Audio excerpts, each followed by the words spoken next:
Hey, what's up guys? It's Mark Petrie here from Clicks Profit in Huntington Beach, and I wanted to make a video today explaining how Google Ads works.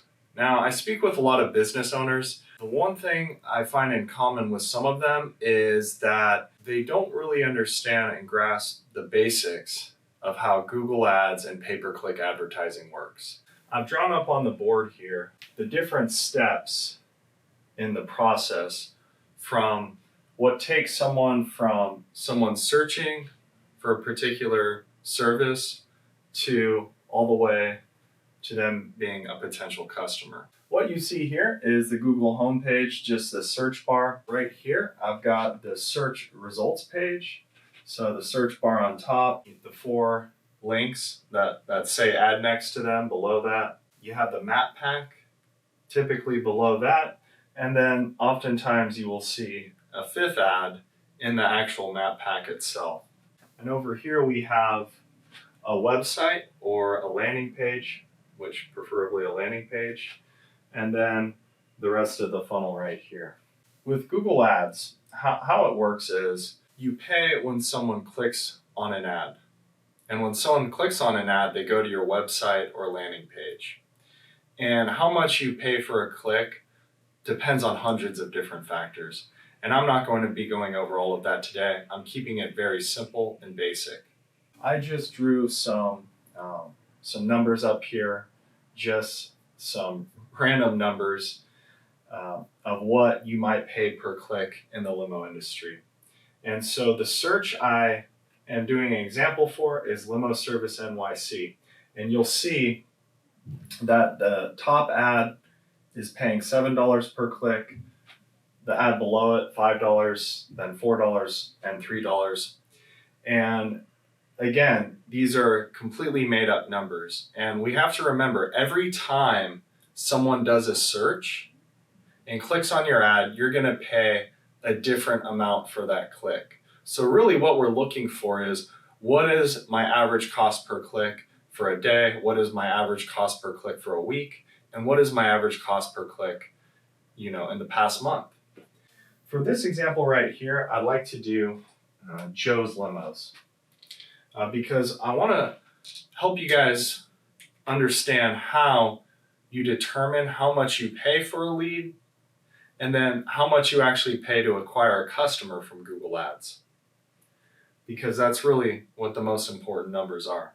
Let's just pretend Joe is bidding very high for a higher ad position.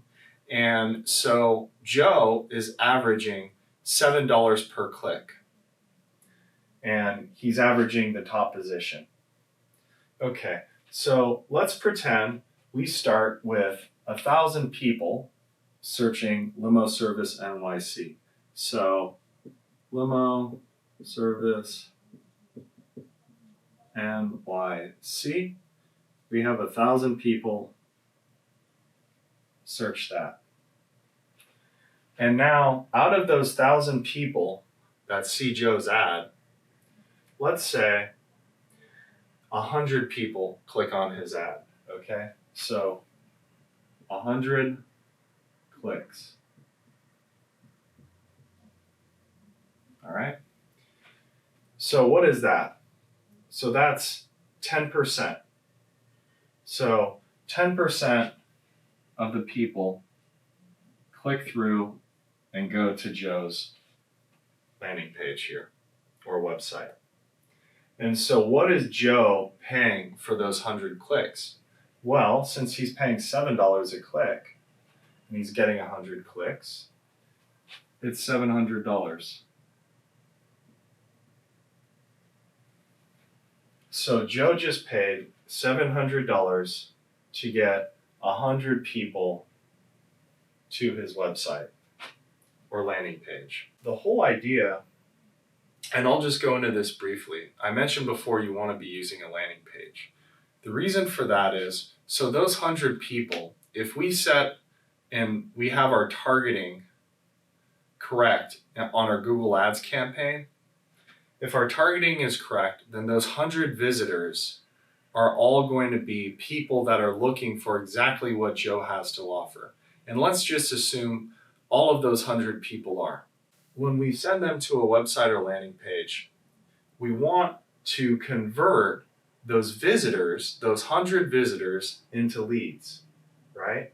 So we have visitors here, but we really want them all here. And so typically what I see with good landing pages, now a landing page is just a one-page website. And the great thing about using landing pages is, one, there aren't any links to other pages, so your visitor doesn't get distracted by going to other pages then leaving.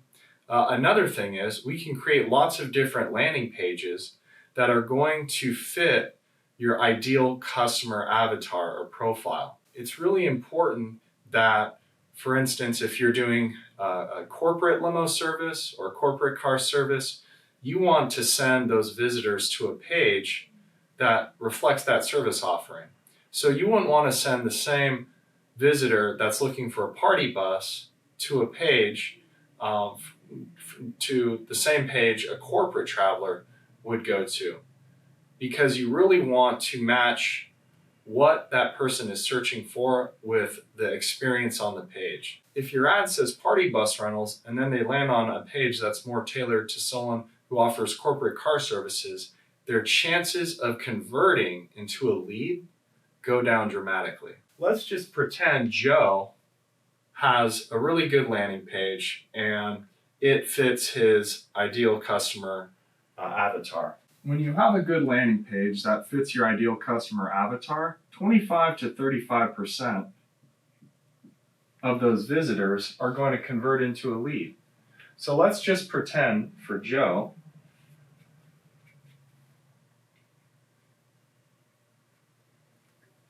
let's just pretend it's 30%. 100 clicks, and when I say clicks, just think visitors. 100 visitors and 30%, I guess this should be down here, right? 30% go and become a lead. So Joe just paid $700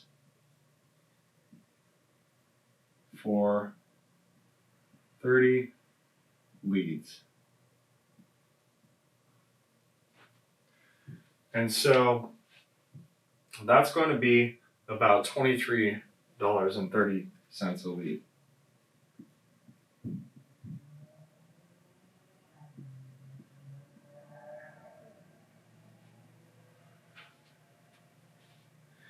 Now we need to figure out what this percent is right here.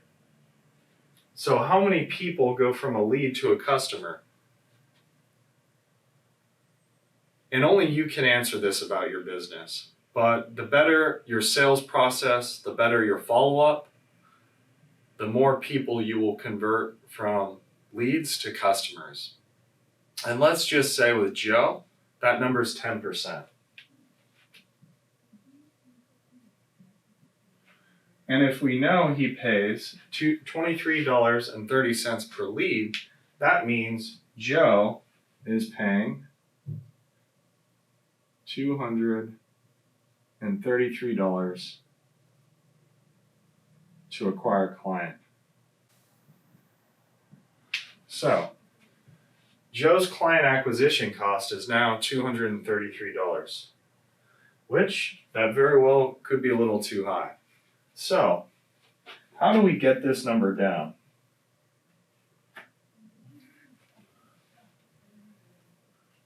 Let's redo this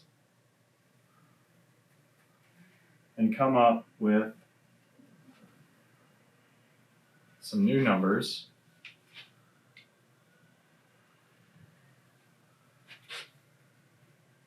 And see if we can get Joe's client acquisition cost down. Let's actually keep this the same. So let's say Ted has a really good ad. He's going to get the same 100 clicks that Joe got, but because Ted is in position 4, he only spends $300 for 100 clicks or visitors. So it's still 10% of the people, right? So 1,000 people searched this. He got 100 clicks, so it's still 10%. but he's only paying $300 to get those 100 visitors. And let's just say Ted is also converting at 30% to make the numbers easy. So Ted is spent $300, so this is 30%. So Ted's $300 got him 100 visitors, and 30% of those 100 visitors turned in to a lead. So that means he got 30 leads, right? So $300 for 30 leads. So that makes his cost per lead, so $10 per lead. If he's spending $10 per lead and 10% of the leads convert into customers, that means his client acquisition cost is $100, which is a whole lot better than $233. How much you pay per click and how many people you convert is very, very important. If this was a website, this number, this conversion rate, might only be 5 or 10%, which would make the price per lead much, much higher. Landing pages are very important because it can reduce your cost per lead drastically. Also, having a good Google Ads campaign where you're getting lots of relevant visitors to your site for as little as money per click as possible is also very important, because that drives down your cost per lead, because those directly influence your cost per client acquisition. So how much you pay per click, how many of those are actually relevant visitors to your site, your conversion rate, which is dependent on using a good landing page that fits your ideal customer avatar, are all things that are going to influence your cost per lead, which influences your cost per customer acquisition. So this is the basics of how Google Ads works. And I say Google Ads, but this is how Bing Ads works as well, and how most paid traffic works in general. I hope you guys enjoyed the video. If you have any questions, leave them in the comments below. If you found this video helpful, please like and share it. If you would like more information on how we can help you improve your campaign and landing pages, go ahead and just look in the description below where I provide a link. Thanks so much for watching, and have a great rest of your day.